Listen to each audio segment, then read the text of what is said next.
semuanya, apa kabarnya nih hari ini? Semoga selalu sehat dan tetap semangat, apalagi yang sedang menjalankan ibadah puasa. Semoga tetap semangat ya. Nah, sesuai dengan judul video ini, kalian pastinya udah tahu apa yang akan aku bahas pada video kali ini. So, sebelumnya perkenalkan dulu, namaku Kafka Nafisa Malia dari kelas 11 MIPA 1 SMA Negeri 1 Sumpio. Jadi, sebelumnya aku mau mengasih atau memberi pertanyaan dulu kepada kalian semuanya.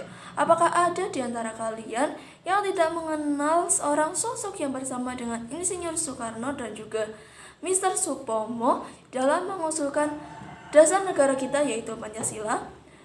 Yap, Muhammad Yamin. Tentunya kita semua sudah mengenal mengenai beliau. Namun, siapa sebenarnya sosok Muhammad Yamin sendiri dan apa saja yang telah dia lakukan terhadap perjuangan rakyat Indonesia? Profesor Muhammad Yamin SH atau kita kenal sebagai M. Yamin atau Muhammad Yamin adalah seorang yang lahir di Sawah Lunto, Sumatera Barat pada tanggal 24 Agustus 1903. Beliau lahir dari pasangan Usman Baginda Khatib dan juga Siti Saadah. Bisa dibilang beliau lahir dari keluarga yang terpelajar dikarenakan ayahnya Usman Baginda Khatib adalah Menteri Kopi pada zaman itu. Apa saja pendidikan yang telah ditempuh oleh Muhammad Yamin? Jadi Muhammad Yamin mendapatkan pendidikan dasarnya di HIS Palembang. Lalu setelahnya beliau melanjutkan di AMS Yogyakarta dan belajar mengenai bahasa-bahasa Latin, Yunani, dan bahasa-bahasa lainnya serta belajar mengenai purbakala. Setelah lulus dari AMS ini, sebenarnya Muhammad Yamin hendak melanjutkan pendidikannya di Leiden, Belanda. Akan tetapi, hal itu ia urungkan dikarenakan ayahnya Usman Baginda Khatib meninggal dunia.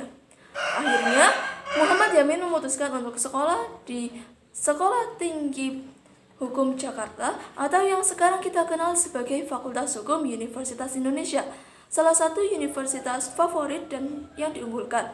Jadi bisa dibilang Muhammad Yamin adalah salah satu sosok yang cerdas.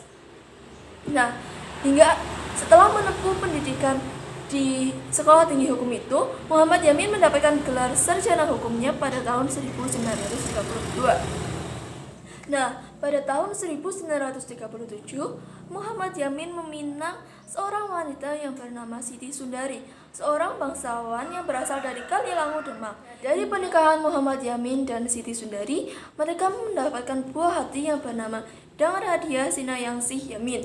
Hingga akhirnya Dang Radian menikah dengan putri tertua dari Mangkunegaran 8. Nah, walaupun dikenal sebagai sosok politikus dan pahlawan nasional, namun ternyata Muhammad Yamin adalah seorang sastrawan dan juga cendekiawan Indonesia. Beliau memulai karir kesastraannya pada tahun 1920 sebagai seorang penulis. Nah, salah satu karya awalnya di bidang sastra sendiri itu adalah menulis jurnal di Jawa Sumatera dengan menggunakan bahasa Melayu. Selain itu, Muhammad Yamin juga memiliki banyak karya-karya lainnya di bidang esai, lalu drama dan juga puisi. Karir politik dari seorang Muhammad Yamin yang begitu cemerlang dimulai pada saat beliau tergabung dengan organisasi Jawa Sumatera Pon pada saat beliau masih berstatus sebagai seorang mahasiswa. Nah, pada saat itu beliau berperan dalam Sumpah Pemuda II sebagai penulis Ikrar Sumpah Pemuda. Dalam ikrar yang dibacakannya, beliau menetapkan bahasa Indonesia yang berasal dari bahasa Melayu sebagai bahasa pemersatu bangsa atau bahasa nasional. Nah, sebenarnya pada saat itu Muhammad Yamin bergabung dengan Pertindo, namun setelah Pertindo bubar, Muhammad Yamin bersama rekan-rekannya membangun Gerindo. Hingga akhirnya pada tahun 1939, Muhammad Yamin bergabung dengan Volkskrad. Walaupun sudah aktif dalam berbagai politik dan juga organisasi yang ada di Indonesia, namun sertifikat atau gelar sarjana hukumnya tetap Muhammad Yamin gunakan karena pada saat itu dia pernah bekerja di bidang hukum Jakarta pada tahun 1942. Namun, pada saat pendudukan Jepang pada tahun 1942 hingga 1945, Muhammad Yamin bergabung dengan PUTERA atau Pusat Tenaga Rakyat dan memperjuangkan hak-hak atau kemerdekaan dari Indonesia. Muhammad Yamin merupakan salah satu anggota aktif dari BPUPKI dan pada saat rapat pada tanggal 29 Mei 1945 pada saat pembahasan mengenai Dasar Negara Indonesia, Muhammad Yamin mengemukakan usulannya mengenai Dasar Negara Indonesia. Nah, usulan-usulannya dalam lisan berbunyi: peri kebangsaan, peri kemanusiaan, peri ketuhanan, peri kerakyatan, dan peri kesejahteraan rakyat. Sedangkan secara tertulis usulannya berbunyi ketuhanan yang Maha Esa, kebangsaan persatuan Indonesia, rasa kemanusiaan yang adil dan beradab, kerakyatan yang dipimpin oleh hikmat kebijaksanaan dalam permusyawaratan perwakilan, serta keadilan sosial bagi seluruh rakyat Indonesia. Muhammad Yamin juga merupakan salah satu dari pengusul nama Pancasila. Beliau mengusulkan mengenai nama sila, sedangkan Panca sendiri berasal dari usulan Insinyur Soekarno. Muhammad Yamin juga berperan dalam penyusunan Piagam Jakarta dikarenakan beliau tergabung dalam Panitia 9. Setelah Insinyur Soekarno menjadi presiden pertama Indonesia, Muhammad Yamin juga tetap berperan aktif bagi Indonesia, seperti menjadi penasihat konferensi meja bundar, menjadi DPR sejak 1950, menjadi Menteri Pendidikan, menjadi Menteri Sosial Budaya, serta Menteri Kehakiman, dan lain-lain. Pada saat beliau menjabat sebagai Menteri Kehakiman, beliau membebaskan tahanan politik tanpa peradilan apapun, sehingga beliau banyak dikecam oleh DPR pada saat itu. Pada saat Muhammad Yamin menjabat sebagai Menteri Pendidikan dan Kebudayaan, beliau mendorong berdirinya universitas negeri dan swasta seperti Universitas Andalas di Padang. Namun, salah satu pahlawan nasional yang sangat berjasa ini atau Muhammad Yamin tutup usia pada tanggal 17 Oktober 1962 di Jakarta.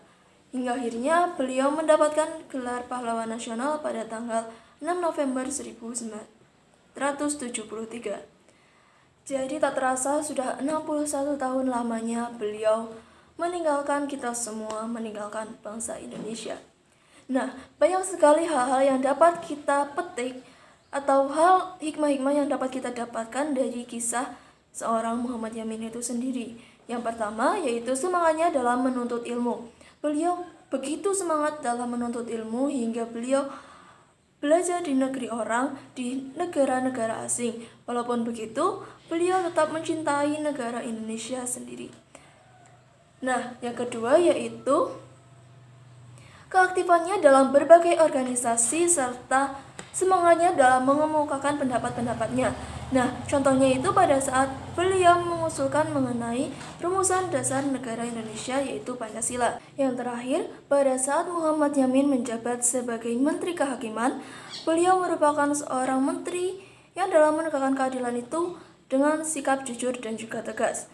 Nah, pada saat beliau menjabat di berbagai jabatan lain misalnya sebagai Menteri Pendidikan, DPR, beliau juga adalah sosok yang amanah dan bertanggung jawab. Nah, sebagai generasi muda sudah seharusnya kita semua meneladani sikap-sikap baik dari Muhammad Yamin seperti gemar mencari ilmu, suka berkarya, jujur, tegas, dan amanah. Ternyata hanya itu yang dapat saya sampaikan mengenai biografi atau kisah hidup dari seorang Muhammad Yamin.